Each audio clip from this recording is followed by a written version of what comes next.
update for Lightroom Classic. And in this video, I'm going to be explaining to you all of the new features that are now available in Lightroom Classic. And some of these features are absolutely amazing. I honestly can't believe what they can do with technology these days. So let's get started.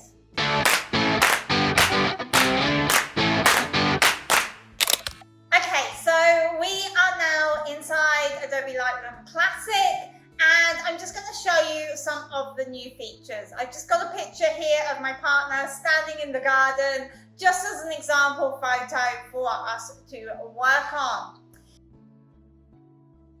So the first new feature is within the spot removal tool, and they have added a new brush here. So you used to only have the heal and the clone tools. We now have this one here, which is a content aware tool. So if I just zoom in on my partner's arm here, he's got a bit of a rash on his arm. So what we're going to do is we're going to use this content aware tool to actually remove some of these spots here.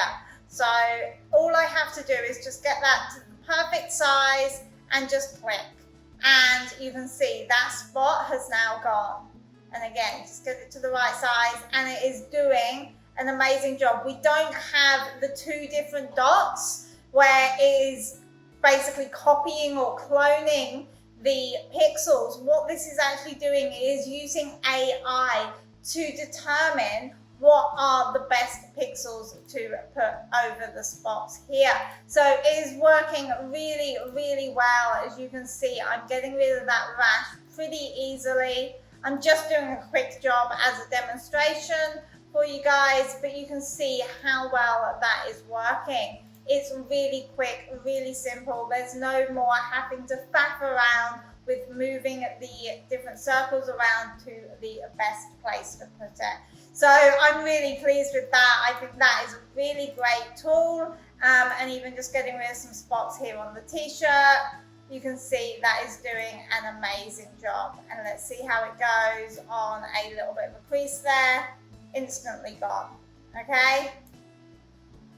It's really working really well on removing all the spots and just analyzing what is going on in the picture and making those changes.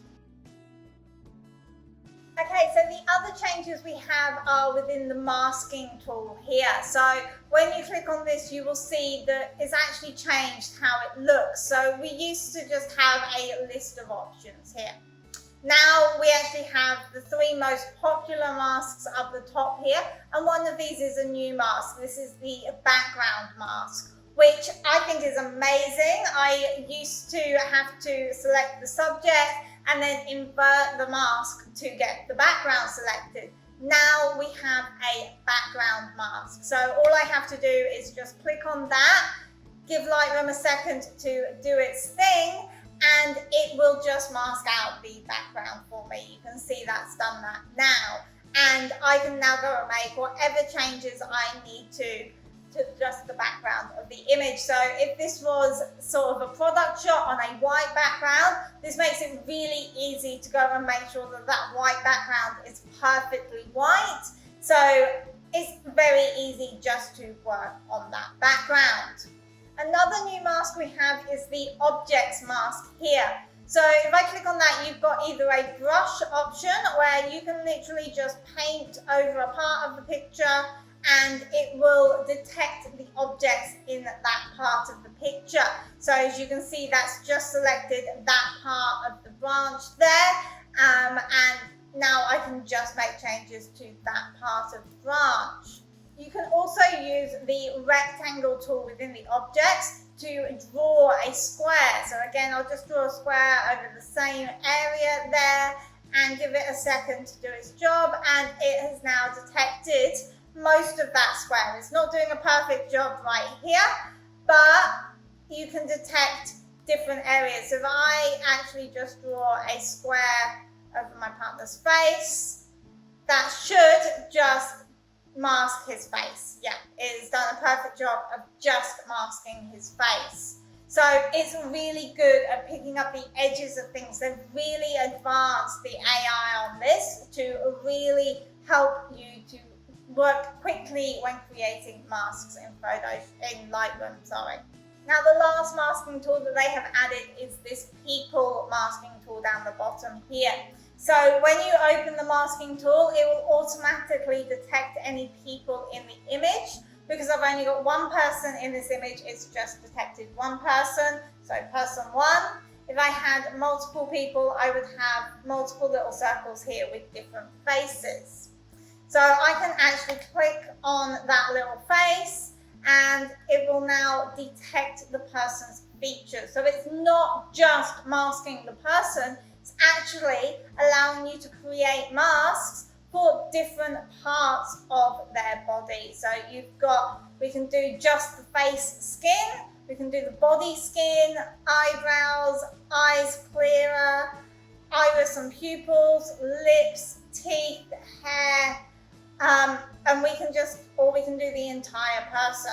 So what I'm gonna do is I'm just gonna go for the skin. So just select the face and the skin, and then down the bottom here we have the option of create 2 separate masks, so I can turn that on or off and then hit create masks. So what that will do is it will now create 2 masks, one for the face and one for the body, and then I can make changes to them as I please. Now this is really useful when you are doing portrait photography. You can actually select the part of the face that you want to work on. So if you just wanted to brighten someone's eyes, you could just select that part of the face or that part of the mask and just brighten or darken their eyes as you need to. If you wanted to give them really red lips, you could do that by just coming and changing the color of the lips. Just here, just doing something like that, increasing that. Now he looks like he's got some nice red lipstick on.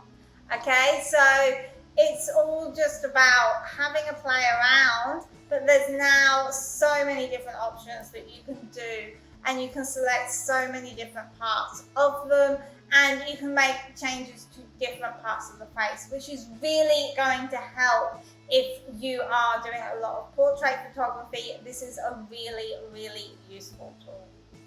Okay, so that is it for this video, and that was just a quick video on the updates that are now available in Lightroom.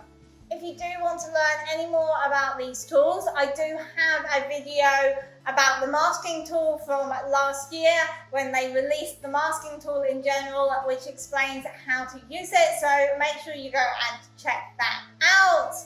And if you have any questions about anything else regarding Lightroom, please just drop them in the comments and I will reach out to you and help you out.